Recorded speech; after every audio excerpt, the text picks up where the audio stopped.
recruter des MSU dans la mesure où ça reste encore un peu flou. Comment se projeter finalement comment est-ce qu'on doit s'y prendre pour suivre le mouvement, pour impulser cette implémentation d'une nouvelle année, d'une année supplémentaire. Et donc, on a la chance d'avoir avec nous Bastien Bailleul, qui est président du syndicat ISNAR-IMG.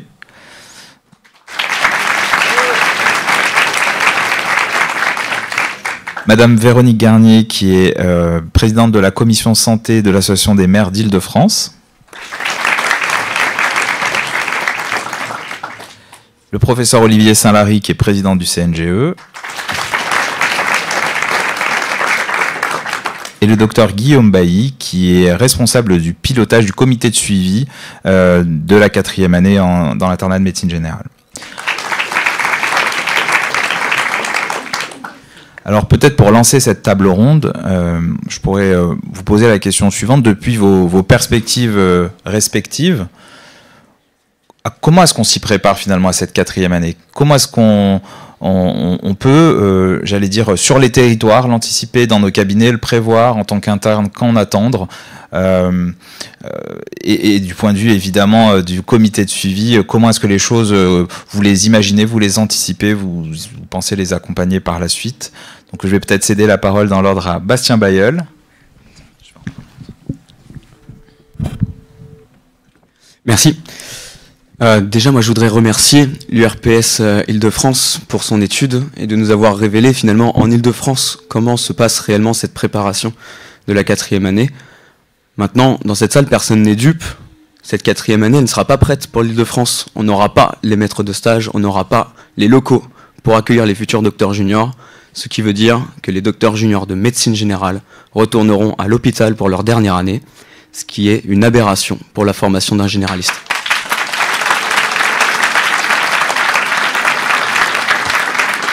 Que penser d'un généraliste après 9 ans d'études, qu'on renverrait 1 an à l'hôpital, la dernière année, celle qui nous prépare toutes et tous à notre installation future, celle qui nous ouvre vers ce qu'on va faire de notre futur métier, de ce qu'on va pouvoir découvrir et appliquer? Que penser de ce qui adviendra quand après 1 an à l'hôpital, on nous offrira des postes à l'hôpital, on nous offrira des postes là où on travaille avec une équipe qu'on connaît?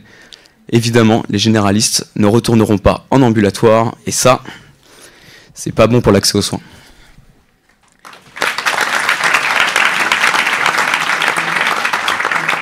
Et même avant cette 4e année, il y aura des docteurs juniors qui auront l'opportunité, la chance, je pense pour certains, d'aller faire leur 4e année de médecine générale, telle qu'elle est prévue en ambulatoire, auprès de maîtres de stage, de pouvoir découvrir la médecine libérale, la médecine salariée, si c'est leur souhait, et d'autres qui se retrouveront à l'hôpital. Comment les choisir? Comment ne pas craindre qu'on se retrouve entre généralistes, entre futurs médecins, à se tirer dans les pattes pour savoir qui devra retourner à l'hôpital contre son projet professionnel, qui aura la chance d'aller dans les territoires? Est-ce qu'à nouveau, on va devoir se rabattre sur les classements?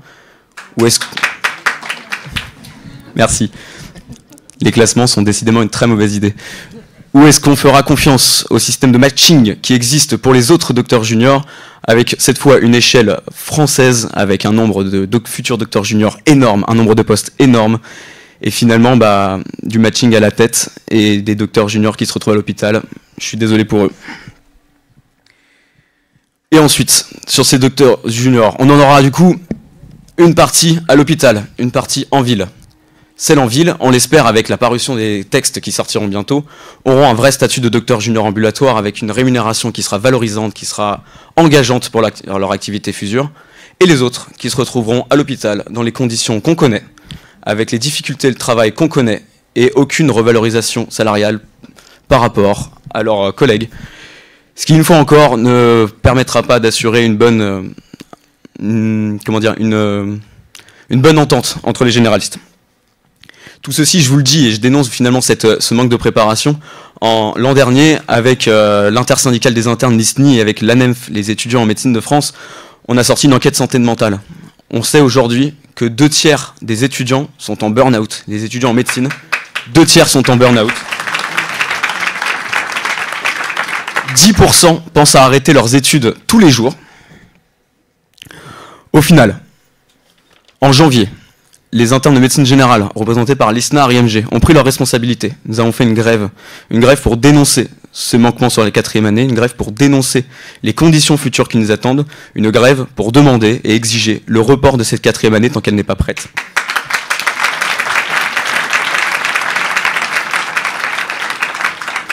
Ce qui sort de cette grève, un comité de suivi de la 4e année a été lancé. Je remercie Guillaume Bailly d'être avec nous pour le représenter. On se retrouve 2 mois après cette annonce de comité de suivi. Nous n'avons toujours aucune date, aucune promesse, aucun lancement du comité de suivi de la 4e année qui doit pourtant arriver dès l'an prochain. Et enfin, puisqu'on va nous dire que tout est dans les textes qui doivent sortir et qui restent encore en attente au niveau du gouvernement, un rapport sur la 4e année de médecine générale dont le professeur Saint-Lary, ici présent, a participé à sa rédaction. Un rapport qui détaille tout ce que doivent contenir les textes sur la 4e année a été rendu au gouvernement. Ça, c'était il y a 1 mois. Et aujourd'hui, on nous dit « c'est pas prêt ».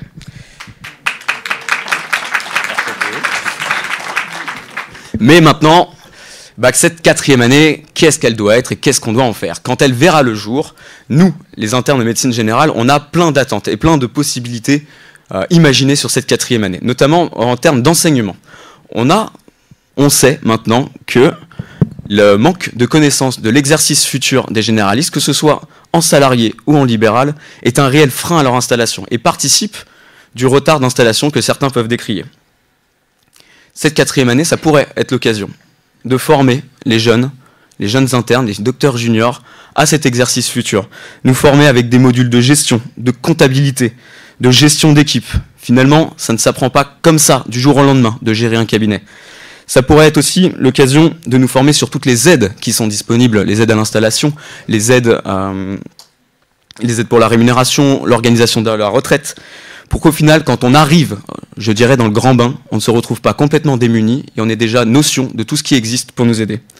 Et enfin, cette 4e année devra être l'occasion de mettre en lien les docteurs juniors avec les fameux guichets uniques départementaux, ces guichets uniques qui sont des personnes humaines en fait, et qui permettent l'adéquation entre l'identité d'un docteur, c'est-à-dire sa pratique, sa vie professionnelle, personnelle, et le territoire dans lequel il aspire à exercer. Un professionnel du terrain qui mettrait en lien ce docteur et ce territoire pour lui dire « Ah, je vois qui tu es, je vois que tu es accompagné, ça existe, mais c'est pas encore suffisamment déployé. » Et les docteurs juniors doivent pouvoir être en lien avec ces guichets uniques pour préparer leur installation future. Ça, c'est tout ce qu'on attend au niveau de l'enseignement et de la préparation de cette 4e année. Maintenant, au niveau de son organisation, avec notamment les stages. Ces stages pourront et devront être l'occasion pour nous de découvrir notre exercice futur. Ce qu'on y prévoit, c'est un peu l'adaptation de ce qu'on pourrait avoir et l'évolution de ce qu'on a déjà sur le stage de niveau 2, le SASPAS, avec 6 demi-journées, donc 3 jours dans la semaine, qui devront être dédiés à l'exercice clinique, l'exercice de la médecine générale, avec notre maître de stage. 2 demi-journées, donc une journée, comme d'habitude, qui serait dédiée à notre formation universitaire et personnelle.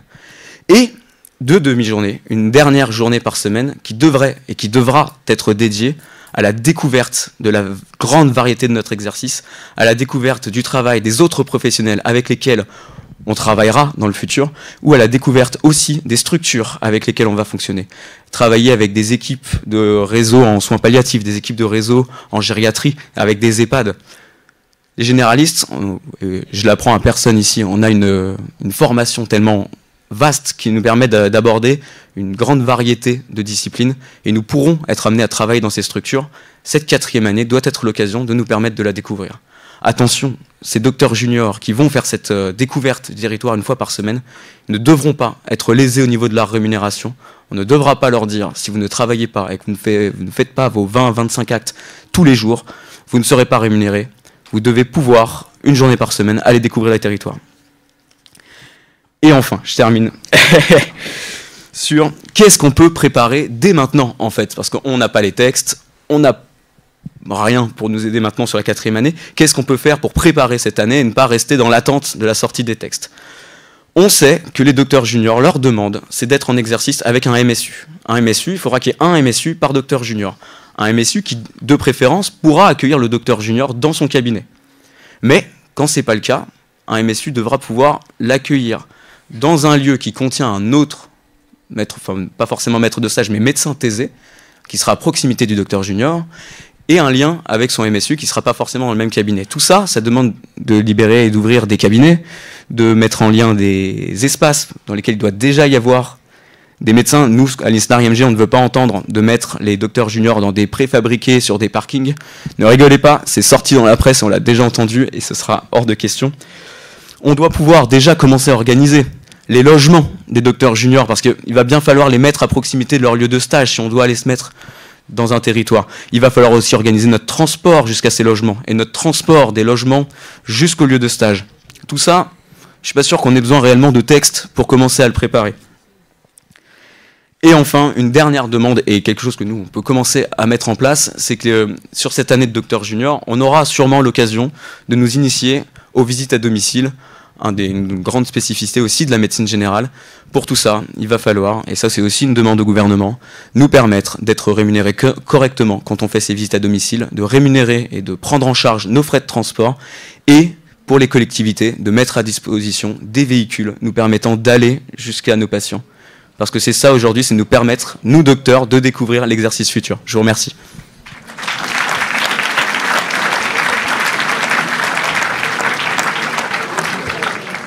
Merci beaucoup, Bastien, dans ta prise de parole tonique. Je pense qu'on a tous bien ressenti l'inquiétude très bien exprimée, voilà, de la part du côté des internes en médecine générale. Madame Garnier, peut-être justement, vous, côté collectivité, comment est-ce que vous anticipez, alors est-ce que c'est déjà une bonne nouvelle, cette année de docteur junior, pour vous, et comment est-ce que vous l'anticipez concrètement sur le plan de l'organisation? Qu'est-ce que ça suppose de votre côté?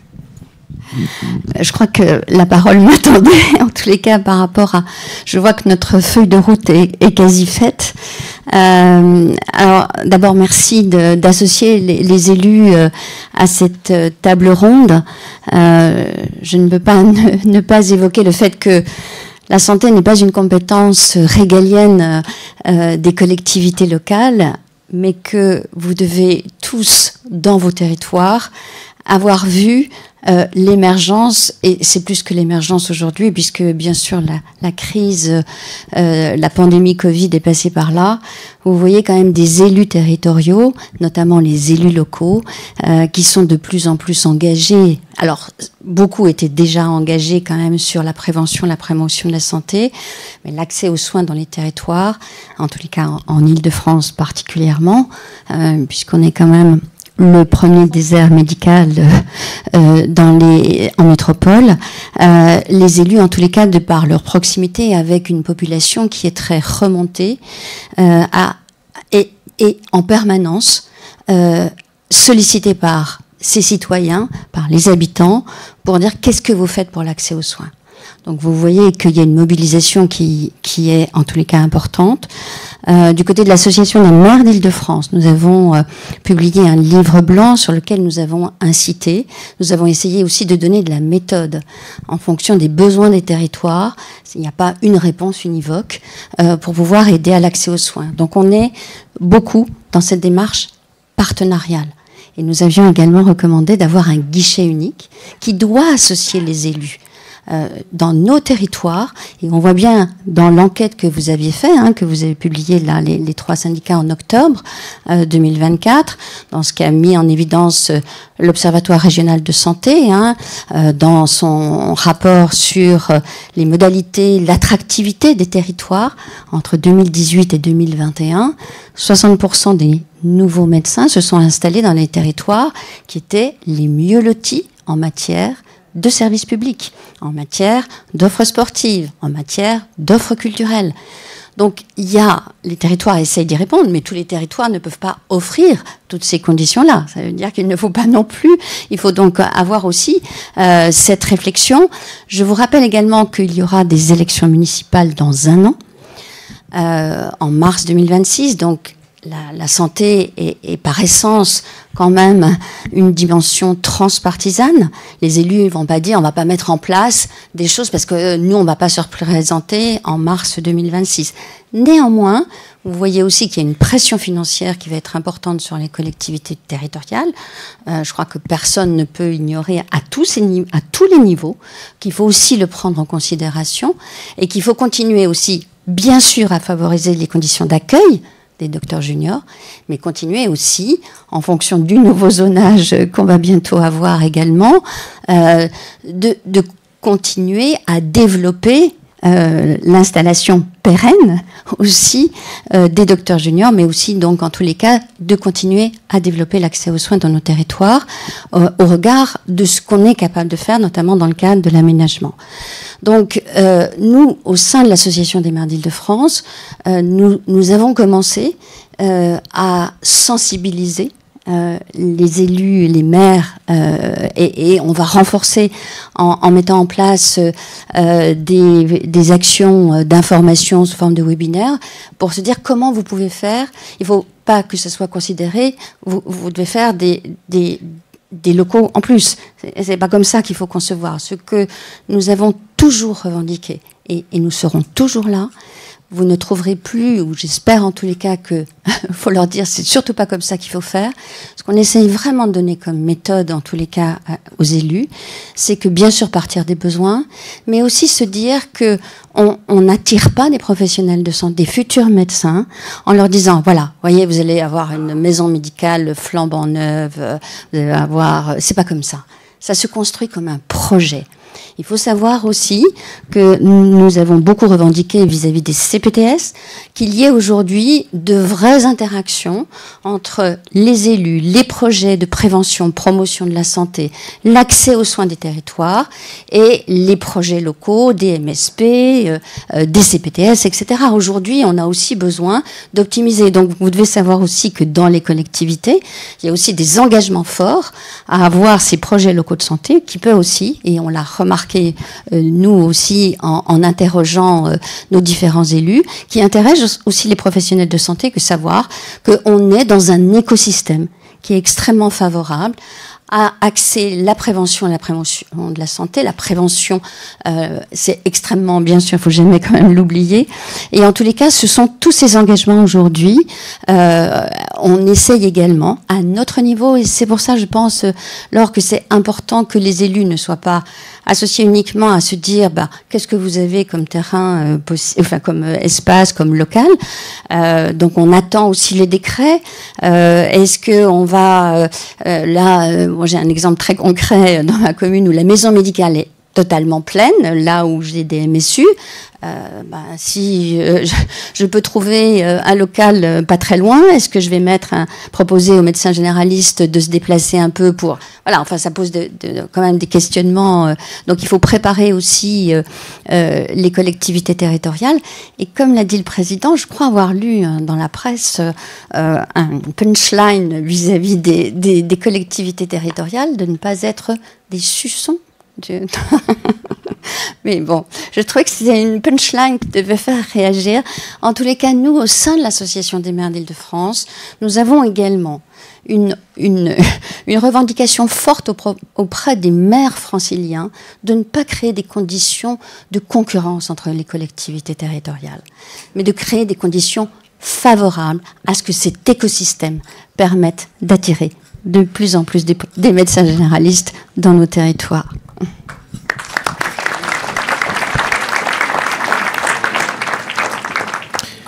Merci beaucoup. À présent, Olivier, il y a déjà énormément de questions qui ont été ouvertes, donc je te laisse répondre. Et puis nous proposer ta lecture, en tant que président du CNGE, de cette réforme. Voilà, côté enseignant, finalement, comment est-ce qu'on l'anticipe, et au plus co-auteur du rapport, mais comment est-ce qu'on l'anticipe, quel éventuel problème ça soulève, et comment toi, quelle est ta vision de ce sujet? Merci beaucoup. Je pense que je vais me joindre à l'agacement prononcé par Bastien Bailleul tout à l'heure, et je vais même aller un peu plus loin, parce qu'il a évoqué la remise d'un rapport il y a un mois. Mais en fait, c'est le deuxième rapport qu'on rend. Le premier rapport nous avait été demandé par les ministres Braun et Sylvie Retailleau. Alors je compte plus en années, mais je compte en ministre de la Santé maintenant. Le ministre Neuder, donc c'est le 8e ministre qui a succédé à François Braun. Donc il y a eu quand même un petit peu de temps entre les deux. Alors ça n'a probablement pas aidé le fait qu'il y ait autant de changements. Mais entre un premier rapport rendu il y a plus d'1 an et demi et un deuxième rapport rendu il y a plus d'1 mois, je vous avoue une forme de sidération au fait peut-être que les textes ne soient toujours pas publiés. Ça me semble être un manque de respect immense vis-à-vis des étudiants, vis-à-vis des enseignants, vis-à-vis des patients.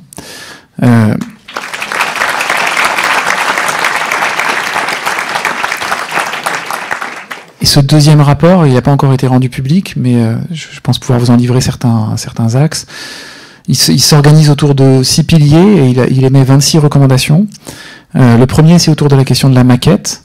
Vous savez qu'elle a été publiée en août 2023 et le deuxième rapport demande surtout à ce qu'on ne la change pas parce que pour une fois qu'on a réussi à stabiliser quelque chose dans cette 4e année, il faut la conserver précieusement et donc conserver cette maquette qui a été co-construite avec les étudiants et les enseignants et qui nous semble très adaptée.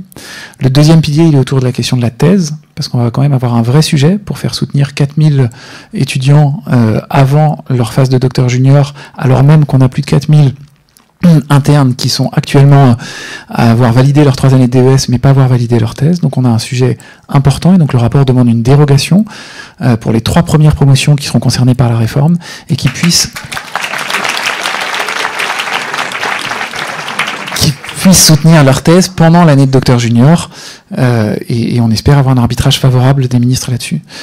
Le 3e pilier, c'est sur la question de l'appariement. Je ne vais pas rentrer dans les détails trop techniques, mais il y a quand même un sujet volume sur le nombre de docteurs juniors qui vont arriver et qu'il va falloir apparier dans le cadre de CIDEP, qui a un mécanisme un peu différent, donc qui ne reviendra pas sur le classement comme ça a été évoqué, mais qui aura un appariement sur le niveau de désirabilité d'un terrain de stage et du docteur junior, et ça sera un système de cœur, et lorsque le docteur junior et le terrain de stage voudront être ensemble, et ben ça permettra de les réunir dans le cadre de cette année de formation. Ensuite, mais ça nécessite quelques ajustements techniques. Si vous voulez, on pourra en discuter dans les questions. Je vais peut-être pas m'étendre là-dessus. C'est vraiment du domaine technique. Ensuite, il y a la question de la permanence des soins ambulatoires. Je ne comprends toujours pas comment on s'étonne aujourd'hui que la permanence des soins se fasse quasiment exclusivement, enfin se fasse énormément en milieu hospitalier, qu'on regrette qu'on manque d'affecteurs pour la permanence des soins ambulatoires, alors que le système actuel ne permet pas de former les internes à la permanence des soins ambulatoires, si ce n'est en bricolant des systèmes de remplacement un peu hors cadre. Et donc, effectivement, il faut que cette réforme soit l'occasion de permettre aux internes, aux docteurs juniors, de participer à la permanence des soins ambulatoires, mais qu'ils le permettent, sur la base du volontariat. On part de 0. Notre proposition, c'est de ouvrir cette possibilité à tous ceux qui voudront s'y former, pas de les contraindre et de les obliger. Et de ce point de vue-là, on espère aussi beaucoup obtenir un arbitrage favorable du ministre. Les 2 derniers points, ils se réfèrent au statut, la question du statut du docteur junior. Alors on n'a pas demandé exactement, comme le docteur Hamon, à ce que ce soit x2, mais on a demandé à ce que il y a des revenus qui soient sensiblement augmentés et que le mode de rémunération des docteurs juniors évolue un peu, qu'une partie soit liée à leur activité sans nécessairement que ce soit une corrélation stricte au nombre d'actes. Mais il y a certainement une marge de négociation autour de ça, mais en tout cas, on a livré un certain nombre de scénarios, d'autres sont ouverts, mais on va avoir besoin d'un arbitrage. Et tant qu'on n'arbitre pas, ça met tous les futurs docteurs juniors dans une situation d'insécurité que je comprends très bien. Et donc nous attendons cet arbitrage avec beaucoup d'impatience. Et nous l'attendons également pour les enseignants, à la fois les maîtres de stage universitaires, sur les modes de rémunération. Les maîtres de stage vont devoir investir dans des locaux, dans des secrétariats, des logiciels. Enfin, c'est pas à vous que je vais faire la liste de toutes les charges qui peuvent afférer à l'accueil d'un jeune collègue. Mais il faut qu'il y ait un modèle économique qui soit viable pour eux. Et pour le moment, ce modèle économique, là aussi, plusieurs ont été proposés et on est toujours en attente des arbitrages depuis plus d'1 an et demi. Ça commence à devenir vraiment très long. Et enfin, il nous faut des encadrants. Il nous faut renforcer les départements universitaires de médecine générale. Je vous rappelle qu'aujourd'hui, la spécialité la plus en difficulté pour encadrer ces internes en dehors de la médecine générale, c'est la psychiatrie. La psychiatrie, ils ont un enseignant universitaire pour 13 internes. Je ne sais pas si je dois vous dire ici, parce que j'ai peur d'être enregistré et je voudrais surtout pas me fâcher avec mon voisin de gauche, mais certaines spécialités mieux dotées, dont je tairai les noms, peuvent être à 1 pour 3 en termes d'enseignants et d'internes. En médecine générale, on est à plus de 1 pour 50. Donc vous imaginez les difficultés majeures organisationnelles pour encadrer l'ensemble des étudiants. Et donc, ce à quoi, lorsque ce point-là est renvoyé à la tutelle, le retour c'est « Oui, mais vous savez, le parcours pour devenir enseignant est particulièrement exigeant. Il faut valider un master, une thèse de sciences, c'est très très difficile, tout ça. Et donc, on ne peut pas galvauder le niveau des enseignants, et donc on souhaite que les mêmes exigences soient portées pour la médecine générale. Le CNGE a répondu chiche. Vous savez qu'il y a une sous-section CNU, la section 5303, qui a édicté un certain nombre de critères très exigeants pour pouvoir devenir enseignant universitaire. Aujourd'hui même, et c'est une coïncidence malheureuse, est publié au journal officiel l'ouverture des postes sur les futurs enseignants de médecine générale et de toutes les spécialités pour l'année à venir. Nous avions pour les candidats PU 6 candidats qui avaient validé toutes les centaines de haies imposées par le conseil du FR, l'évaluation par le conseil scientifique, tout ce qu'on peut imaginer d'assez complexe en local. 6 candidats qui ont validé tout ça et que le CNU était prêt à auditionner et à ouvrir les postes. 2 postes ont été ouverts au journal officiel. Nous avions pour les maîtres de conférences 13 candidats qui avaient validé ce même parcours du combattant, et nous avons 6 postes ouverts au journal officiel. C'est absolument incompréhensible dans le contexte actuel. Nous avons besoin d'augmenter très largement les effectifs d'enseignants. Et donc, je partage l'inquiétude. Je ne partage pas les solutions. Je pense que exiger un report aujourd'hui, ça serait enterrer la réforme, et ça serait définitivement ouvrir grand les portes à la loi Garot, disant que bon, puisque vous n'êtes pas capable de vous organiser, on va le faire pour vous, on va donner la main aux députés, et ils savent très bien ce qui est bon pour vous. Par contre, là où je rejoins Bastien largement, c'est que je pense que c'est le moment d'exiger, de poser nos conditions, d'exiger que les textes sortent, d'exiger que le comité de suivi soit enfin connu, parce que ça fait là aussi plus d'un mois qu'on dit à Guillaume, il va y avoir un comité de suivi, ça va être très bien, on va pouvoir suivre, et on va pouvoir donner un certain nombre d'indicateurs sur lesquels on va s'accorder pour dire, voilà les conditions pour que la 4e année puisse être mise en œuvre en novembre 2026, voilà les conditions qui la feraient décaler éventuellement, et voilà quel est le rétro-calendrier pour s'assurer que tout soit mis en œuvre pour y arriver.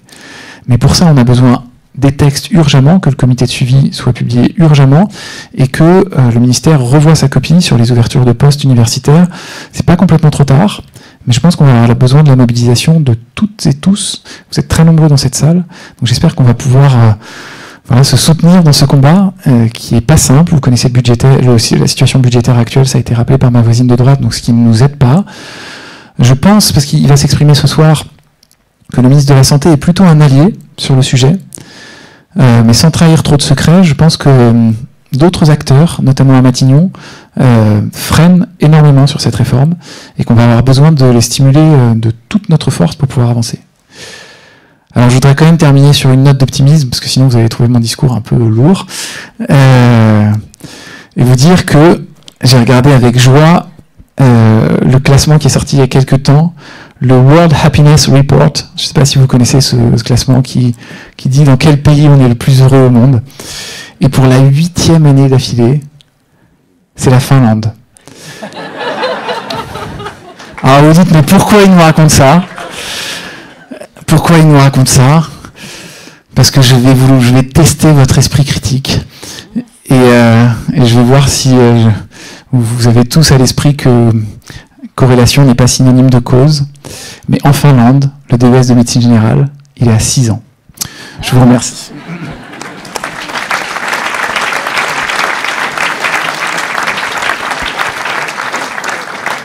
Alors, on va continuer avec Guillaume Bailly. Donc, Guillaume, qui était ancien président de l'ISNI et qui est donc officiellement présent aujourd'hui pour le ministère pour la 4e année. Mais je vais te laisser te présenter parce qu'en fait, on a eu du mal à savoir à quel titre tu pouvais intervenir. Eh bien, moi-même, j'ai eu du mal.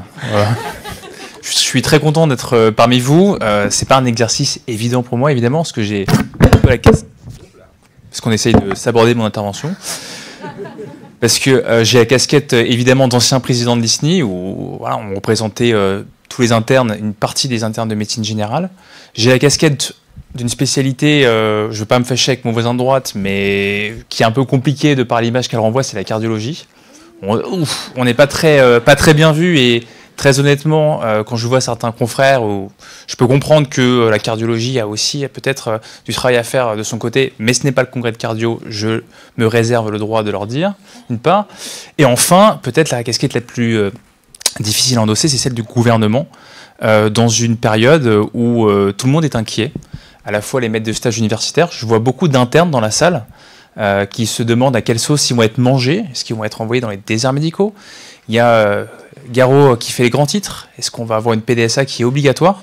Moi, le premier élément que je veux vous apporter, c'est un élément non pas de fleur au fusil, mais c'est un élément quand même d'assurance. Je pense qu'il y a un seul mot qui doit s'associer à cette 4e année, c'est le succès. Et nous, on n'envisage que son succès, on n'envisage pas de report, on n'envisage pas que ça ne fonctionne pas.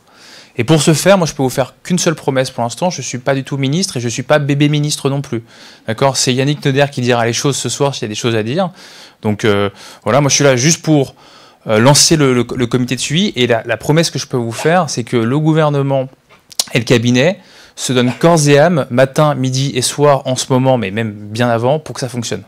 Donc évidemment, nous, on a beaucoup d'inconnus dans l'équation.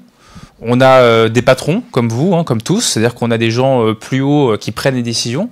Nous, on a travaillé différents scénarios. On parlait beaucoup du rapport sur la 4e année, du 2e rapport, il faut le rappeler. Là, on en a un qui est un peu plus neuf, et il a été force de proposition, ce rapport. On a pu beaucoup travailler dessus et élaborer différents scénarios là-dessus. Les scénarios sont sur la table de Matignon, on attend nous-mêmes des arbitrages pour pouvoir annoncer les choses. Aujourd'hui, je ne peux pas vous dire si ce soir le ministre de la Santé va arriver avec la conclusion de ces arbitrages. En tout cas, il a la volonté que ça avance, et je confirme que c'est un allié. C'est un allié dans cette vocation. Donc le premier message que je voulais passer, c'est vraiment de vous, peut-être pas de vous rassurer, parce que je n'ai pas la prétention de le faire, encore une fois, mais ce que je peux vous assurer, c'est de la conviction qu'on va y arriver, premièrement, et qu'on est aussi tout à fait conscient, et c'est même ça le but du comité de pilotage, des difficultés inhérentes qui vont arriver. C'est-à-dire que je sais qu'à Paris et en Ile-de-France, c'est compliqué, qu'on n'a pas les maîtres de stage universitaires, qu'on n'a pas forcément les lieux. J'entends aussi les maires qui sont prêts à mettre la main à la pâte, donc on va vous mettre dedans. Je sais que dans certaines régions, ça fonctionne un peu mieux. En Occitanie, et je dis pas Grenoble parce que le ministre vient de là-bas, mais en tout cas à Grenoble, il y a un état des lieux qui est aussi un peu plus rassurant.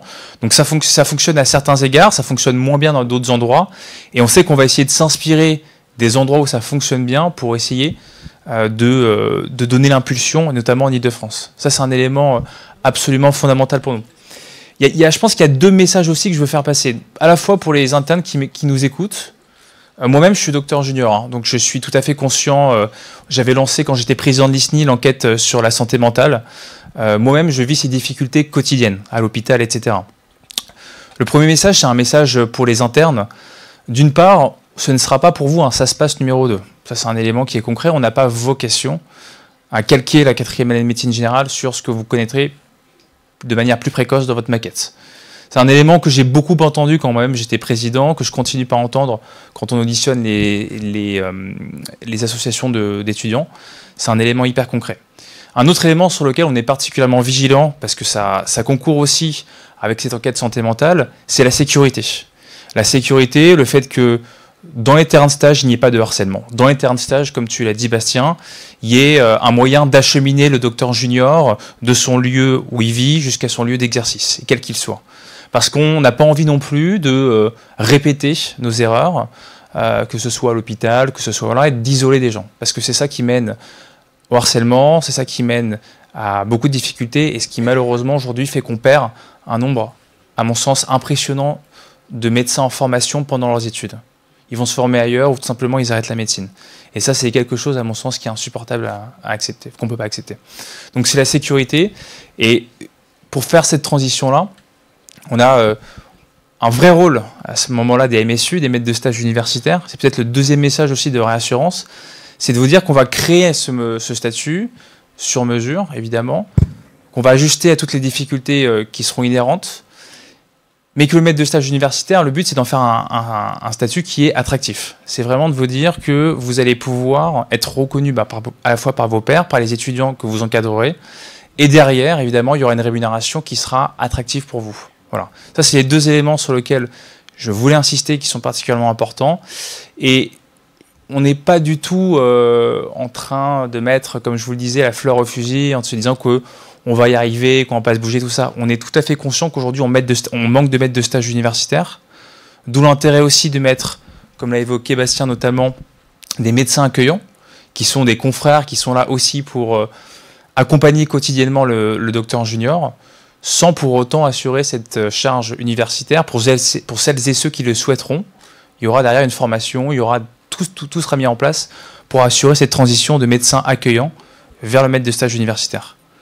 Donc, le rôle du comité de suivi, hélas, il n'a pas encore commencé. Donc forcément, moi j'avais un petit peu peur de me pointer devant vous avec un discours plat. Vous allez peut-être me dire, bah, il est complètement plat. Voilà. Moi, ce que je peux vous assurer, c'est que dès que j'ai le feu vert, j'ai une liste énorme de gens à consulter. J'ai les maires, j'ai l'Association des maires de France, David Lisnard, j'ai tout le monde qui veut se mettre autour de cette table pour avancer. Tout le monde. Et je pense que c'était Napoléon qui disait « Impossible n'est pas français ». Je pense qu'on va y arriver, sincèrement, parce que, en fait, quand je vois qu'aujourd'hui, des parlementaires qui ne connaissent pas nécessairement le sujet de santé, quand je vois que des candidats à la présidentielle 2027, on en discutait tout à l'heure, n'en font même pas un sujet régalien, la santé. Tandis que quand on interroge à contrario les Français, ça fait partie des premiers éléments avec, je crois qu'il y avait l'immigration, je crois qu'il y avait l'économie, je crois qu'il y avait la santé. Donc la santé a toujours côtoyé le podium des revendications des Français. Pour autant, nous, en tant que professionnels de santé, on n'arrive pas, et force est de constater, à sensibiliser les décideurs publics à la santé. Et bien là, je crois qu'on a une occasion en or de le faire, de montrer qu'on sait s'organiser, qu'on n'a pas besoin en fait que des gens se pointent la semaine prochaine à l'Assemblée nationale pour nous imposer une coercition, pour nous imposer des contraintes qui seraient contre-productives et pour lesquelles en fait on n'a pas signé quand on est jeune médecin. Quand on est jeune médecin, on a envie de soigner en liberté, on a envie de découvrir des modes d'exercice, on a envie de servir son pays, on a envie de faire de la médecine tout simplement, on n'a pas envie que... je ne citerai personne évidemment, mais nous disent comment soigner, où soigner et surtout à quel prix. Donc en tout cas, l'engagement, et ça c'est un message fort aussi que je veux apporter, nous on a une équation qui est énorme, enfin on a une inconnue dans l'équation qui est énorme en ce moment, c'est la loi Garot. On ne sait pas ce qui va en être. La PDSA, pour apporter une réponse concrète, le ministre a tranché, elle ne devrait pas être obligatoire. Maintenant Garot, vous avez vu que dans ces amendements, il peut y en avoir d'autres, lui propose qu'elle le soit. Donc en fait, on n'a pas envie de créer d'effet de bord, on n'a pas envie non plus que, parce que la PDSA n'était pas obligatoire ni présente, du moins à un taux satisfaisant, dans la maquette de médecine générale, elle devienne pour autant obligatoire et que ça nous échappe des mains. D'où l'intérêt vraiment de continuer ce dialogue entre professionnels de santé, entre médecins. Et moi, c'est mon rôle. Moi, je suis vraiment... responsable du comité de suivi, je vais avoir autant des maires, autant des conseillers régionaux, départementaux, des professeurs de médecine, tout le monde, des étudiants, pour que ça fonctionne. Voilà. C'est pas du tout un discours... franchement, j'ai réfléchi jusqu'à... Quand j'étais en train de manger mon McDo tout à l'heure, à ce que j'allais vous dire. Parce que je me suis dit, j'ai vraiment tout contre moi, là. Je suis cardiologue, je suis enceinte Disney et je suis au gouvernement. Donc je me demandais où étaient les patates, ça va, enfin les tomates pourries, ça va. Pour l'instant, je n'en ai pas encore reçu. Moi, tout ce que je peux vous dire en guise de conclusion, et pardon d'avoir été trop long, c'est vraiment c'est l'engagement. Je suis quelqu'un qui m'astreint à une rigueur énorme vis-à-vis de moi-même dans ma vie. Et je peux vous assurer que pour moi, c'est déjà un privilège et un honneur d'avoir été nommé et que je vais dégager la même énergie pour que ce comité de suivi aille au bout. Voilà. Merci.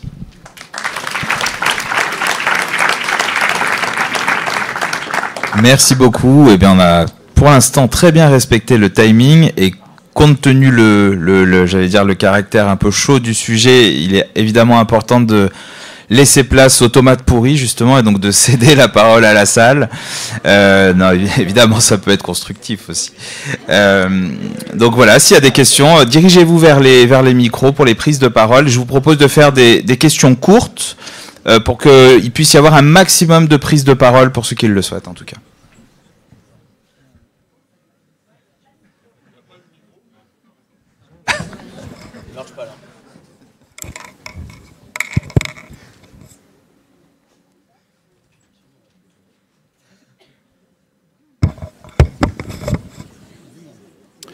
Bonjour, Frédéric Zorzi de Lyon. Il y a 2-3 freins que j'aimerais évoquer avec vous. Notamment la notion qu'un MSU peut avoir que 2 étudiants de 3e cycle. Aujourd'hui, il y a beaucoup de MSU qui ont un niveau 1 et un niveau 2 et qui devront choisir qu'est-ce qui continue en plus du DJ. Est-ce qu'on peut imaginer une dérogation transitoire là-dessus? Deuxième question, un seul DJ par site d'exercice. Or, ils vont être 3 jours sur site. 3 jours x 2, ça fait 6 jours. Il y en a 7 dans la semaine. Est-ce qu'on peut imaginer une dérogation transitoire aussi? Et puis, enfin, vous partagez l'expérience de l'incubateur Santé Solidaire, l'inter-CPTS du Rhône, anime des lieux de consultation où les MSU vont consulter pendant que les DJ seront dans leur cabinet. Merci beaucoup. Je sens que je vais garder un peu le micro là. Alors, sur la première remarque, sur combien de DJ par MSU, c'est un sujet qui n'est pas arbitré sur le plan réglementaire. Par contre, le rapport a émis des recommandations. Pour permettre un peu de souplesse, parce que l'idée c'est pas qu'il y ait un seul interne nécessairement par MSU. Donc on va pouvoir ouvrir, mais par contre il faut pas non plus qu'il y ait d'effet d'aubaine à prendre 10 DJ dans des locaux, et voilà, ça aurait pas de sens. Donc l'idée c'est plutôt de proposer 2 internes pour un MSU, que l'interne soit niveau 1, niveau 2 ou DJ, et on verra s'il peut y avoir un tout petit peu de souplesse dans des situations particulières, mais l'ordre de grandeur à retenir c'est sûr. Alors après je voudrais tordre le cou à une idée reçue, et merci beaucoup Frédéric de me permettre de le faire. Il n'est écrit nulle part, et dans aucun des rapports il a été préconisé de faire ça, et a priori c'est pas dans la tête du ministre non plus, de dire un DJ par structure. Je veux dire, il y a des maisons de santé pluriprofessionnelles, ou des centres de santé, ou des structures même universitaires, qui ont des locaux qui se sont préparés pour ça, qui ont plusieurs maîtres de stage, évidemment qu'il pourrait y avoir plusieurs docteurs juniors. Donc vraiment, je voudrais déconstruire ce fantasme-là. Il pourrait y avoir plusieurs docteurs juniors dans une même structure. Voilà, donc pas de stress là-dessus. Et après, pour le dernier point, je suis hyper preneur de toutes les initiatives locales qui marchent bien, et donc on peut en reparler. Je sais bien qu'il y a plein d'initiatives voilà, qui sont porteuses de fruits. Et en fait... j'ai juste oublié de vous dire le truc le plus important que je devais vous dire tout à l'heure, donc je profite du fait d'avoir le micro pour en profiter. On prendra la question juste après. Malgré le contexte, et j'espère que ça vous enthousiasmera encore un peu plus que la Finlande, malgré le contexte, malgré les difficultés actuelles, malgré le fait qu'on n'ait pas de texte, je vais quand même vous livrer en exclusivité le nombre de maîtres de stage universitaires au 1er janvier 2025. L'enquête vient de se terminer la semaine dernière. On est à plus de 14 340. Donc on est à plus d'un quart des médecins généralistes en exercice, et on a encore fait près de plus de 500 par rapport à l'an dernier. Donc on est sur une dynamique très forte. Maintenant, moi je communique ce chiffre avec beaucoup d'enthousiasme au ministère, en disant c'est quand même formidable, malgré tout ce qu'on a, tous les bâtons qu'on a dans les roues. Il y a une mobilisation des DMG et des collègues qui est vraiment juste phénoménale, et je tiens à les remercier parce que j'en vois beaucoup ici. Leur retour, ça a été oh oui, mais du coup, est-ce que vous êtes sûr qu'on sera prêt? Mais j'ai eu envie de balancer mon ordi, mais on sera prêt si on a les textes. Comment vous voulez qu'on recrute les maîtres de stage si on n'a pas les textes? Comment vous voulez que les gens se projettent en disant ok, j'investis dans des locaux, dans une secrétaire, dans tout ce qu'il faut pour accueillir un docteur junior, si j'ai aucune idée du modèle économique? Donc voilà, par pitié, appuyons tous ensemble, partout où on peut, au niveau de la santé probablement, mais si certains d'entre vous ont des contacts à Matignon directement, ça serait super, parce que là, vraiment, il faut qu'on les débloque. On a une occasion en or d'avancer sur la formation, sur l'offre de soins, et voilà, ça serait vraiment trop dommage que les textes sortent pas suffisamment tôt et qu'on ne transforme pas ce bel essai. Voilà, merci beaucoup, et pardon, je vous laisse poser la question. Et je me permets juste de rebondir sur ce que vient de dire le professeur Saint-Lary. Évidemment, même, il faudra permettre qu'il y ait plusieurs docteurs juniors dans des structures. Et un des objectifs qu'on prône de mettre un MSU ou un médecin accueillant avec un docteur junior, c'est aussi pour rompre l'isolement des futurs docteurs juniors. On ne peut pas se permettre d'isoler encore plus les docteurs juniors. Donc oui, bien sûr, plusieurs docteurs juniors au même endroit, c'est bien sûr possible. Et enfin, il va falloir aussi soulever que pour les MSU, un docteur junior, ça va quand même être un exercice un peu spécial, vu que pour une fois, le patient dont on va faire le débriefing, ce ne sera pas le patient du MSU, qui n'aura pas l'expertise que le MSU a habituellement sur sa patientèle. Ce sera le patient du docteur junior. Donc l'exercice va être un peu plus compliqué, avec une explication peut-être parfois du dossier qui sera nécessaire. Donc attention à multiplier les exercices en tant que MSU pour accueillir plusieurs docteurs juniors ou internes en même temps. Bonjour, je m'appelle Morgane, je suis interne en médecine générale en région centre et moi je voudrais vous demander ce que vous allez faire pour nous protéger. Parce que là vous parlez de salaire, mais moi j'en suis même pas à ces considérations-là. Mardi, nous avons eu nos chouettes de stage de Ça se passe.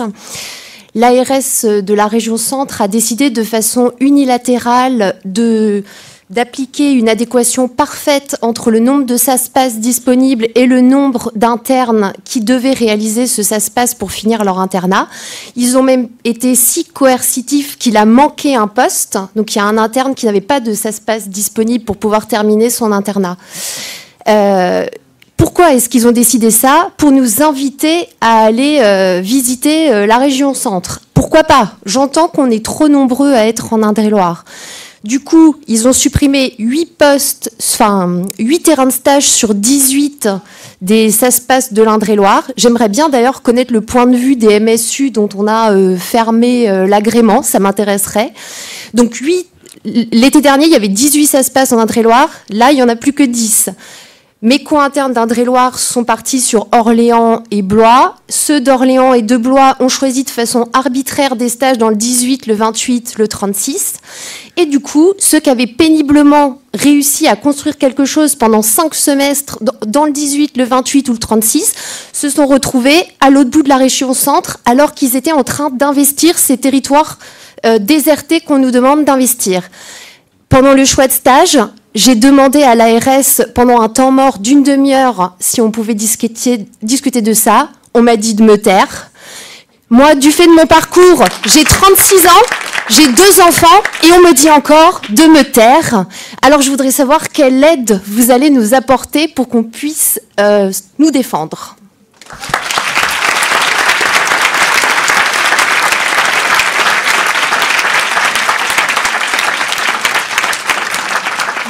Merci beaucoup. Je passerai volontiers la parole à l'ARS, mais on va me dire que c'est pas la même ARS. Je m'en doutais de votre réponse. Non, je vais répondre. Moi, je veux bien répondre en tant qu'enseignante. Pour le coup, tu vas pas prendre. Je pense que là, on n'est pas exactement. Ici, on est quand même. Le but, c'est de trouver les leviers pour réussir la réforme de la 4e année sur un territoire comme l'Île-de-France. Donc, il y a des spécificités par territoire, et en Île-de-France, on fait une adéquation parfaite. Donc, on comprend la colère, on comprend ce que tu dis, mais je pense qu'il y a quelque chose à voir avec ton DMG. Tenir 6 mois, on sait qu'on doit le faire. Tenir 1 an et demi, c'est pas la même chose, et c'est pour ça que je pense qu'il y a un intérêt à aborder ce sujet aujourd'hui. Mais tenir 6 mois, ta question est très claire. Je peux pas te répondre dans le détail sur ce qui s'est passé au niveau de l'ARS. Non, c'est pas ma demande. Mais par contre, ce que je peux te dire, c'est que sur les modalités de choix des docteurs juniors, elles vont être complètement différentes de celles-là. Donc cette situation-là, elle pourra pas se produire. Le but du jeu, c'est vraiment de vous accompagner sur un projet professionnel avec ce fameux matching. Et le matching, très concrètement, ça veut dire que toi, tu as un projet professionnel d'installation en Indre-et-Loire, par exemple. Tu sais qu'il y a X maîtres de stage ou X médecins accueillants dans cet endroit-là. C'est d'aller les voir, de discuter de ton projet, et que l'un d'entre eux te dise, bah super, ton profil correspond au souhait que je voudrais avoir comme futur collègue, et donc je lui mets 5 heures. Tu lui mets 5 heures aussi, tu es sûr d'avoir le terrain de stage, il n'y a pas de possibilité de se retrouver à être muté. Quand je vois qu'on n'arrive pas à compter une liste à un interne près, ça me fait un peu peur, c'est tout. Je voulais juste attirer votre attention là-dessus. Pensez-y, quoi, vraiment. C'est bien noté.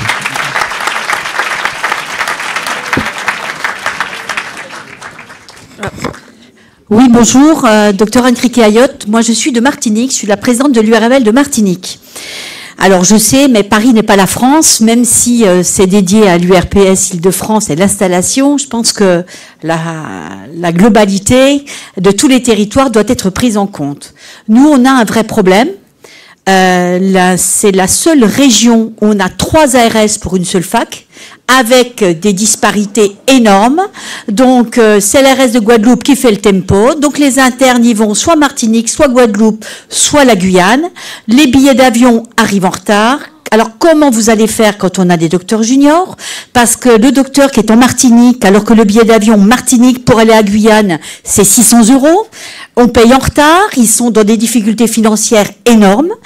De notre côté, nous, on essaie de faire au sein de l'URML tout ce qu'on peut pour aider nos internes de Martinique, parce que l'URML Martinique, elle correspond à ceux de Martinique. On ne correspond pas au financement à la Guadeloupe ni à la Guyane, qui ne fonctionnent pas du tout par le même système, et que vu depuis Paris, ben, c'est deux petites îles à côté, la Guyane c'est pas bien loin, c'est la même chose. Ben non, ça fonctionne pas comme ça.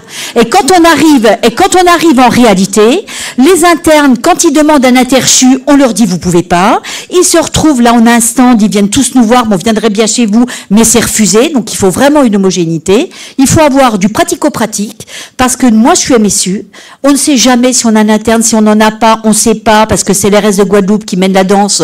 Donc bon, on a supprimé les postes, il y en a moins par-ci. Donc comment voulez-vous recruter des MSU? Comment voulez-vous investir des médecins qui s'investissent? Parce que quand on a un interne, ça prend du temps, on les encadre. Chez nous, les loyers, c'est presque comme l'Île-de-France, ils sont très chers. Donc il faut installer, il faut prévoir un local pour le docteur junior. On n'a aucune visibilité, aucun système de savoir ce qu'on va devenir. Vous parlez des élus, madame, mais nous les élus, bah, c'est mystère et boule de gomme, parce que les élus, ils donnent jamais réponse aux questions pratiques des internes. On leur offre pas de logement, ils ont le billet d'avion à payer, la voiture, ils l'ont pas, et toutes ces interrogations, on ne sait pas comment faire.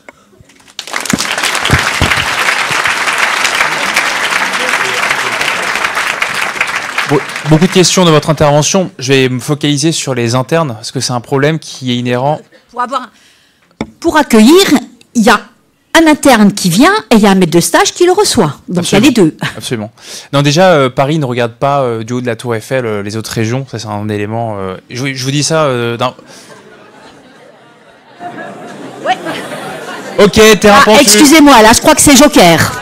Joker. Terrain pentu. Non. En tout cas, c'est pas mon regard. Moi, je suis né à Paris. C'est pas mon regard. Voilà. C'est un élément. Et je saurais aussi le dire si j'entends ce genre de. Ben, je vous attends avec impatience. Madame, on en discutera après. Je suis tout à fait disponible pour échanger avec grand plaisir. Juste simplement, les difficultés que vous exposez, elles sont absolument réelles et partagées par l'ensemble des internes. Je vous prenais l'exemple des internes qui sont dans ces îles, qui doivent faire des cours de DES en métropole. Il n'y a pas de financement. Donc en fait, ils financent eux-mêmes sur leur propre denier leurs allers-retours. Ça leur coûte plusieurs milliers d'euros et plusieurs fois par internat. Alors on est passé maintenant à des cours Zoom, etc. Ce qui fait que maintenant que c'est plus facile. Mais on a quand même une partie de présentiel obligatoire qui fait que pour ces internes-là, il y a une vraie discrimination qui est en place. Donc moi, tout ce que je peux vous dire, peut-être, je ne peux pas trop vous répondre sur les élus, sur l'architecture électorale au niveau de ces îles, mais c'est une difficulté qu'on a identifiée parce que partagée par de nombreux internes, et moi-même, quand j'étais président de l'ISNI, c'est un sujet sur lequel je me suis particulièrement engagé. Voilà. Donc c'est un élément sur lequel on va travailler activement. Très bien, j'entends bien, mais je pense on va passer à la question suivante. J'entends, mais moi j'aimerais bien qu'on ait des réponses et du pratique. Alors juste, voilà, sur la question Martinique, etc., je suis désolée, on ne peut pas précisément traiter le sujet dans l'URPS Île-de-France, mais on a bien noté le sujet. Sébastien Adnaud, moi je viens pas de Paris, je viens de Marseille, le sud. Oh là là. Il fait super beau en ce moment chez nous, il fait pourri chez vous là aujourd'hui. Ouais, mais on a gagné le dernier derby. Ouais. Ce n'est que partie remise. Un petit point plutôt. Alors moi je suis MG France, mais je suis surtout là je vais parler au nom de l'URPS Médecins Libéraux PACA, dont je suis le secrétaire général. On a mis juste un témoignage sur la collaboration qu'on a eue sur la région PACA avec un petit département qui est le Vaucluse, où le conseil départemental a mis une agence spécifique qui s'appelle Vaucluse Santé Attractivité, qui est d'ailleurs présente sur le congrès, qui est un stand, pour travailler sur cette question des docteurs juniors sur ce petit département. Juste un témoignage pour le travail qu'il y a à faire.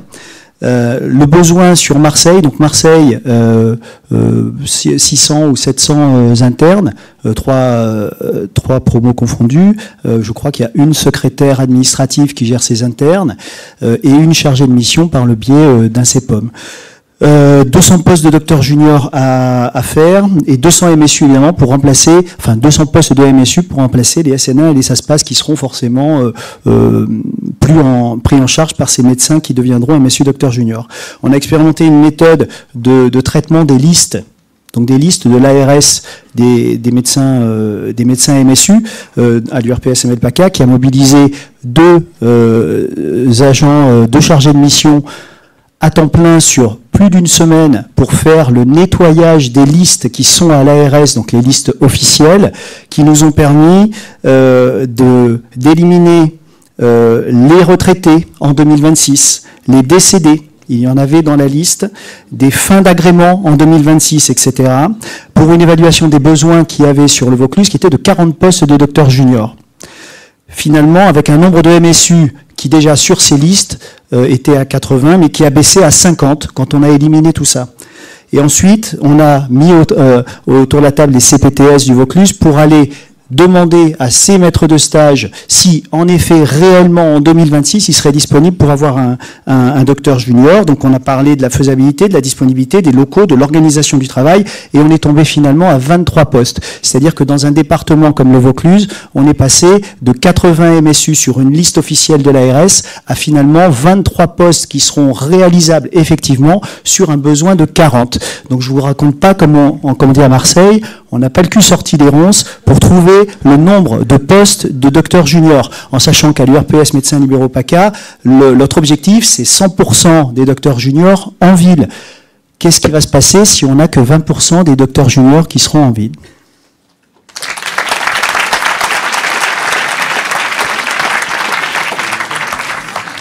Merci beaucoup. Ce travail de nettoyage des listes, il est extrêmement important. Il se fait dans différentes régions et il y a beaucoup d'initiatives. Il y a notamment François Carbonel au bureau du CNGE qui travaille beaucoup avec la DGOS pour essayer de nous mettre le plus d'équerre possible sur les listes de maîtres de stage et que les besoins correspondent bien à la réalité. On partage à 200%. Après, sur l'identification des besoins et comment monter en charge, je vous renvoie à tout ce qu'on a dit tout à l'heure sur la nécessité des textes. Alors moi, j'ai quand même peut-être un élément de relatif optimisme à apporter, c'est que parmi les organismes de formation, on a quelques retours sur les demandes de formation pour devenir maître de stage. Et cette année, en 2025, les chiffres explosent. Donc on a vraiment une demande de futurs maîtres de stage qui est beaucoup plus importante que les années précédentes. Donc on peut espérer que ça donne lieu à un certain nombre de futurs MSU et qu'on arrive, on partage tous cet objectif. Alors je peux pas m'empêcher quand même d'adresser un petit sourire notamment au syndicat d'interne, parce que comment vous dire, dans la préparation du premier rapport, je me suis fait hurler dessus quand on demandait à ce que les stages se fassent en ambulatoire. On a dit non, ils doivent aussi pouvoir se faire à l'hôpital pour ceux qui ont un projet hospitalier, c'est important, tout ça, machin. Ok, donc on a dit ils doivent se faire en ambulatoire et sur projet professionnel, vraiment dans des situations très spécifiques, tout ça à l'hôpital, dans les cas où les gens font une FST de médecine polyvalente et souhaitent vraiment un poste à l'hôpital, mais la règle, c'est l'ambulatoire, les territoires. Ça n'a pas été aussi simple que ça, mais on a obtenu ça dans le premier rapport et c'est là-dessus, a priori, qu'on s'oriente. Je suis vraiment, vraiment super content, et je remercie beaucoup l'ISNAR et l'ISNI d'entendre aujourd'hui que le scandale serait que les stages se fassent à l'hôpital, parce que je partage ce point de vue-là depuis le début, et croyez-nous, vraiment, on travaille et on fait tout ce qu'on peut pour que tous les stages, en tout cas de tous les internes qui le souhaitent, puissent avoir lieu en ambulatoire. Merci beaucoup. Moi, je veux bien compléter juste ce qui vient d'être dit sur Marseille, parce qu'on a eu le même sondage en Ile-de-France, on y a répondu. Alain Jaby nous a contacté de mon département, je crois. On nous a demandé combien de lieux on avait pour les docteurs juniors. Je vais vous donner la réponse. On a dit 0. On a dit 0 parce qu'en fait, on ne peut pas recruter des maîtres de stage, et je pense que c'est le cas à Marseille aussi. On ne peut pas se projeter, et c'est ce que disait Olivier, y compris, peu importe le mode d'exercice, dans l'accueil d'étudiants, si on ne sait pas dans quelles conditions ils vont être. C'est impossible, et sincèrement, on n'a pas de lieu de stage parce qu'aucun maître de stage aujourd'hui, dans les conditions actuelles, va mettre à disposition un local en disant je vais avoir un docteur junior, je ne sais pas comment, mais je garde un local vide. Ça n'existe pas. Donc si les textes ne sortent pas, nous n'aurons pas les lieux, mais ce ne sera là aussi, la pression, il ne faut pas la mettre sur nous, la pression, il faut la renvoyer. Il nous faut ces textes-là. Une fois qu'on aura ces textes, on travaillera ensemble, on s'assiera autour de la table et on va trouver des solutions pour le projet professionnel, le mode d'accueil. Sans ça, nous n'avons pas les lieux de stage.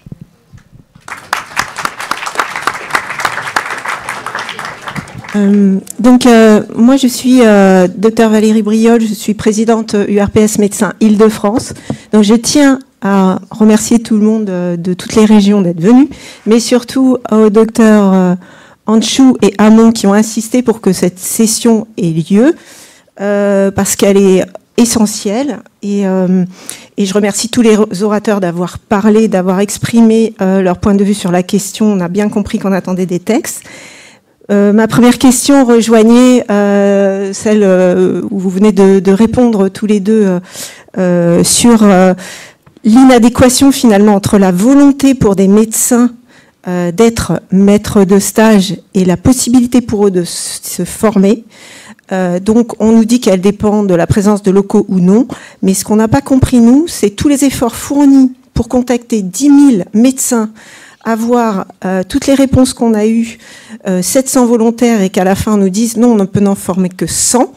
Là, même si on est bonne volonté et enthousiaste, comment on fait pour la projection de 2026 avec tous les internes qui vont arriver? Et par ailleurs, je rejoins Véronique sur l'intérêt aussi du guichet unique qui a finalement été repris sur un point de vue légal. Nous, ça fait plus de 10 ans qu'on accompagne les internes, tout l'URPS, les élus et les chargés de mission accompagnent les internes avec l'ARS, l'ordre, la Sécu sur des journées d'installation qui fonctionnent extrêmement bien. Et je pense que dans les endroits où ça marche, il faut saluer aussi toutes les URPS qui suivent ces projets. Ça permet quand même d'accompagner les jeunes, d'expliquer ce qu'est la ville et de les suivre et de suivre tous les projets d'installation, parce qu'aujourd'hui on ne peut pas se permettre d'en laisser un sur le côté, même si c'est un projet isolé, même si c'est pas une installation de groupe, pour que on puisse répartir bien dans tous les territoires ce qui est demandé et sans forcer les gens. Et plutôt leur donner envie de s'installer que les y obliger. Voilà, merci.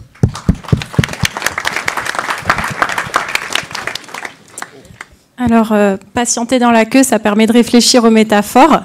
Du coup, moi, je suis Élise Frey, je suis ancienne présidente de Réagir, je suis maître de stage depuis 2019. Et j'étais aussi impliquée dans le département de médecine générale. On a porté avec Réagir et l'ISNAR-IMG et l'ANEMF la création des guichets uniques. Et donc, j'ai décidé de vous jouer la danse des furies. Comme ça, au moins, j'avais quand même envie de faire une rétrospective. Parce que la vraie question pour moi, c'est quand même depuis combien de temps on en parle de cette 4e année et quels outils on a pour répondre aux problématiques. Et il me semble quand même que les outils et le dialogue, il est là depuis très longtemps, qu'en fait, on connaît les problématiques de frein à l'installation, qu'on est tous investis dans nos DMG auprès de nos internes pour savoir ce qui cloche, comment est-ce qu'on peut faire et à qui on doit parler. Mais qu'en fait, si on regarde un tout petit peu l'historique de ce qui vient de se passer, quand même cette 4e année est passée au 49.3, qu'en fait, on a déjà tous été auditionnés par le ministère dans une commission où il y avait des généralistes, où il y avait le ministère de l'Enseignement supérieur et où déjà des objections ont été portées. Et ça, c'était il y a 2 ans. Donc, en fait, là, on a la chance de vous avoir, je suis désolée, c'est pas l'objectif de vous dire qu'on doit renoncer. On est tous ici sur scène capables de savoir de quel levier on parle et qu'est-ce qu'on va pouvoir mobiliser et on va le faire. Mais ici, c'est notre congrès, on est chez nous. Et moi, j'ai quand même envie de dire qu'à un moment donné, le terrain, il doit être entendu. Donc, quand la base vous dit, il y a des soucis, la base vous dit les leviers, c'est ceux-là qu'il faut porter, eh ben, il faut nous écouter. Et donc, je vous remercie de me donner l'occasion d'exprimer qu'on ne faut encore que là, ça suffit. Merci.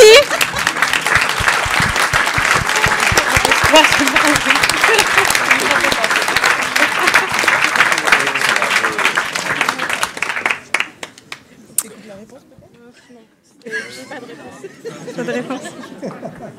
Mais du coup, merci Élise. Je suis pas sûr d'avoir entendu une question. D'accord. Ok. Très bien. Mais ça, si ça fait du bien, ça fait. Bravo, bravo. Bonjour à tous. Donc moi, je m'appelle Sana. Je suis interne en 3e semestre. Donc je suis la première promo concernée par cette réforme. Je suis également représentante étudiant au point de vue local et vice-présidente de l'association des internes de médecine générale de ma ville. Moi, ma première question, ce serait, à l'heure actuelle, pour les internes, pour les rassurer, quelles garanties vous avez? Parce que moi, les internes qui s'effondrent en larmes après les choix de stage, c'est moi qui les vois. Moi, les textos d'internes qui me disent qu'ils veulent une dispo parce qu'ils en peuvent plus et que sinon ils vont sauter par la fenêtre, c'est moi qui les reçois. Les textos de gens qui se scarifient le soir, c'est moi qui les reçois. Alors ces gens-là, je leur réponds quoi quand ils me disent on sait pas où on va, j'ai un mari, j'ai des enfants, je sais pas ce qui va se passer. Moi, j'ai la marmite à faire bouillir, je sais pas comment ça va se passer. J'ai peur de me retrouver à 1h30, à 2 heures de route de mes enfants.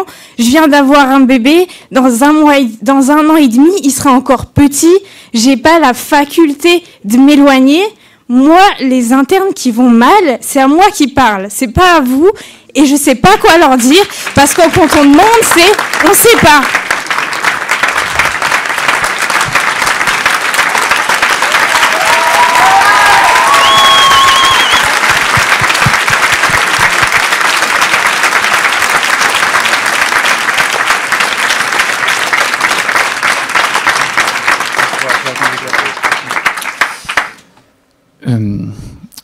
C'est compliqué de vous répondre. Ce que je peux vous dire, c'est que bien évidemment qu'ils vous parlent. Je pense qu'ils nous parlent aussi aux enseignants. Je pense que leur souffrance, elle arrive. Vous avez raison, et on essaye de l'accueillir du mieux qu'on peut. C'est pas toujours simple. Et je vous rejoins complètement sur le fait que la situation d'incertitude dans laquelle le retard les plonge est extrêmement pénible. Et je parlais du manque de respect pour les internes, et je vous prêchez des convaincus autour de cette table.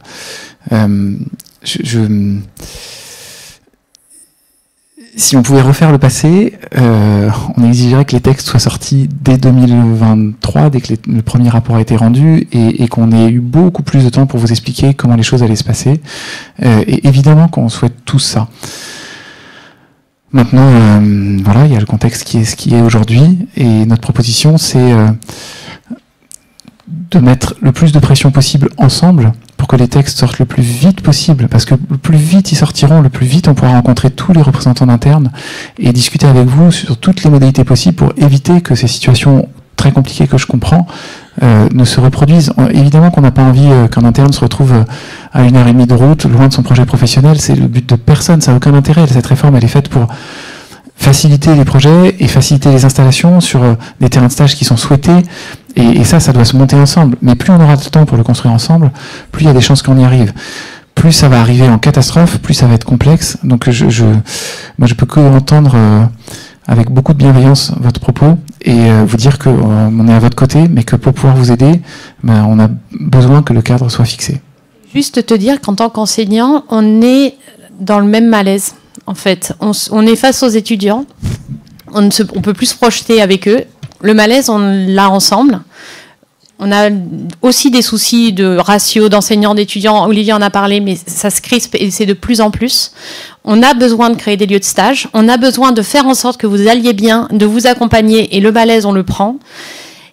Et ce malaise commun, je pense qu'il faut qu'on en fasse une force pour bouger les choses. Voilà. Et je pense qu'il faut qu'on s'allie, en l'occurrence, pour faire avancer les lignes rapidement.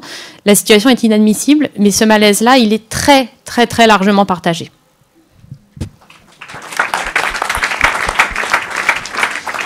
Mais là, en fait, la réponse, c'est pas vraiment celle qu'on attend. Moi, je te rejoins complètement. Des internes comme toi, je suis 3e semestre également. C'est dans toutes les subdivisions, dans toute la France. Oui. Et en fait, aujourd'hui, ce malaise des internes, il est accentué par cette réforme. Effectivement, le manque de respect, il est total. Ça aurait dû être en 2023. En 2025, ne pas avoir les textes, c'est un manque de respect pour les patients, pour les maîtres de stage, et particulièrement pour les internes qui ne peuvent pas se projeter dans 2 ans. Aujourd'hui, le ressenti des internes, c'est qu'à force de dire « on va mettre la pression pour avoir les textes et pour accélérer », c'est que la réussite de cette 4e année passe avant les internes. Et donc cette sensation que je pense on partage, c'est d'avoir l'impression qu'on va passer après cette réforme, que cette réforme elle passera même s'il y a de la casse, et la casse c'est nous. Donc non, cette réforme, aujourd'hui, nous respecter, c'est la reporter.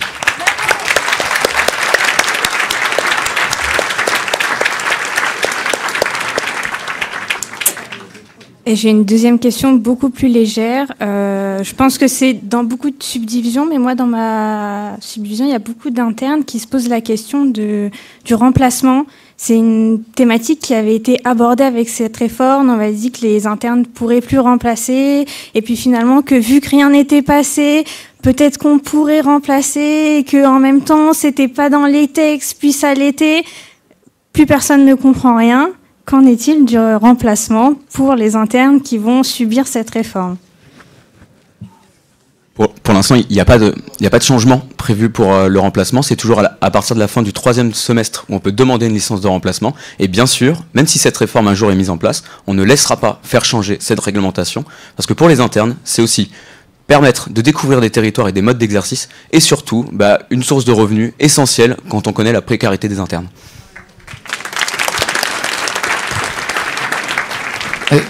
Juste pour compléter,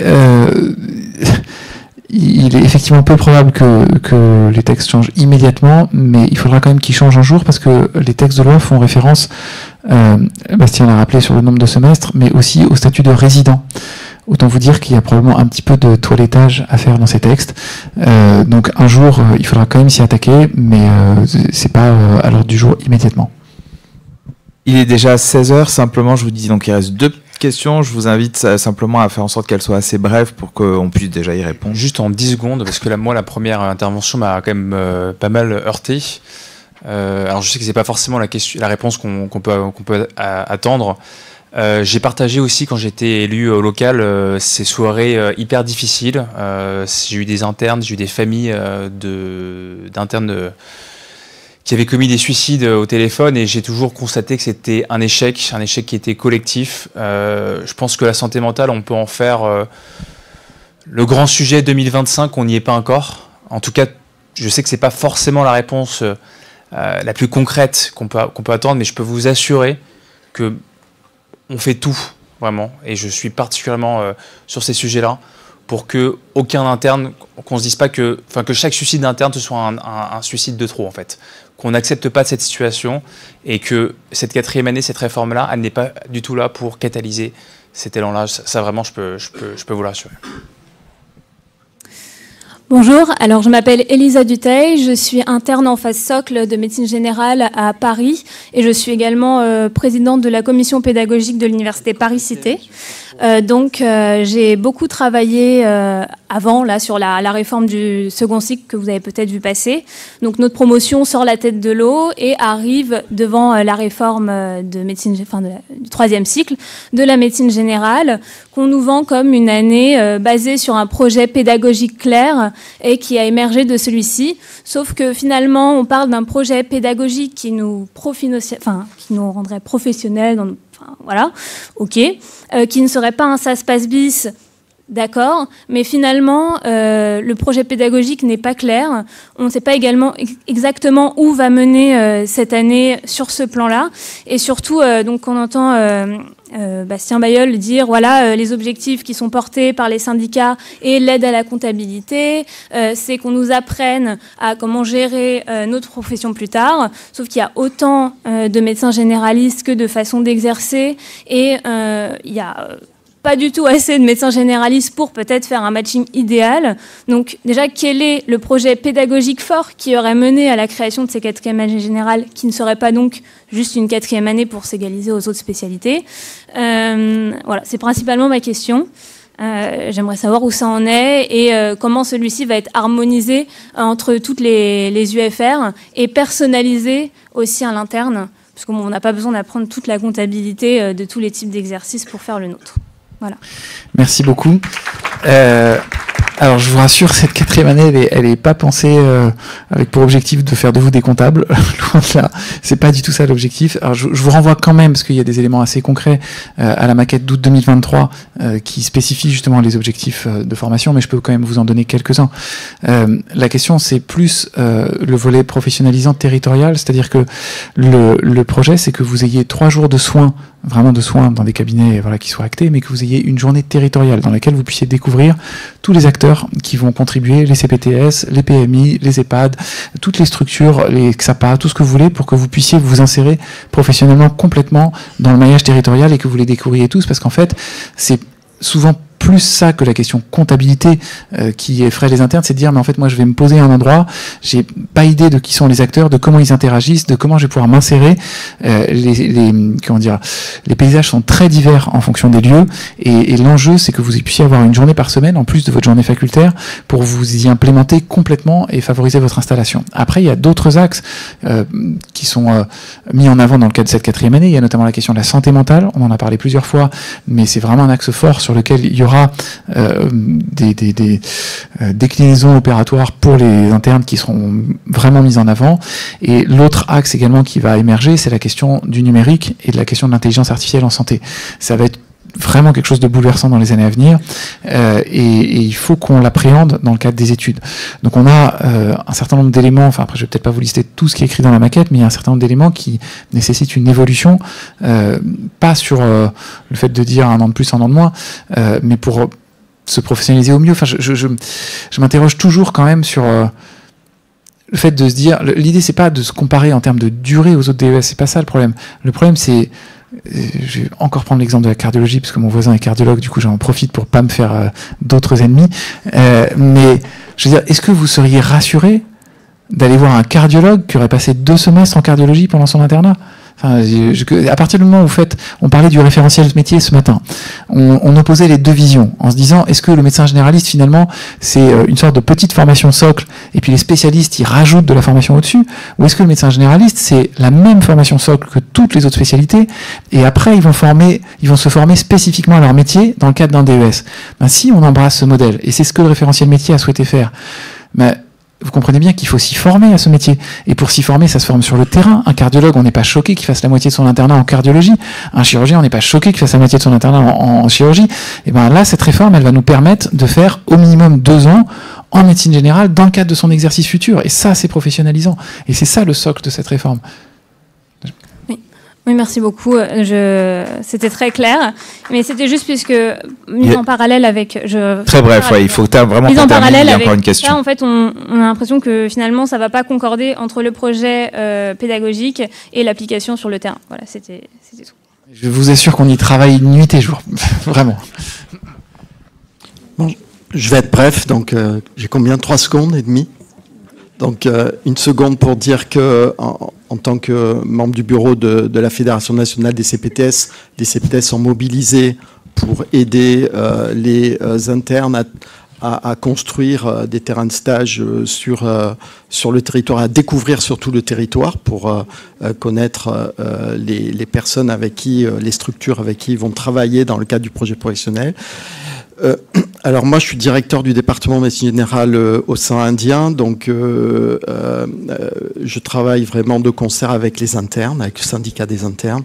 On travaille vraiment de concert et je voudrais faire leur porte-parole parce que j'ai énormément d'internes qui viennent de métropole, qui ne sont pas originaires ni de Mayotte ni de La Réunion.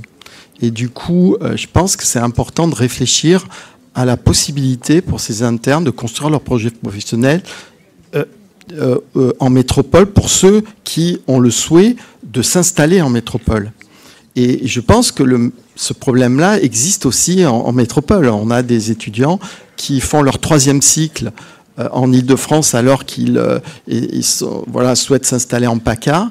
Et je pense que c'est quand même un élément important parce que faire cette 4e année dans un territoire où on ne va pas s'installer, je trouve que c'est quand même un peu dommageable. Donc, juste avoir une réflexion sur ce sujet-là, il me semble.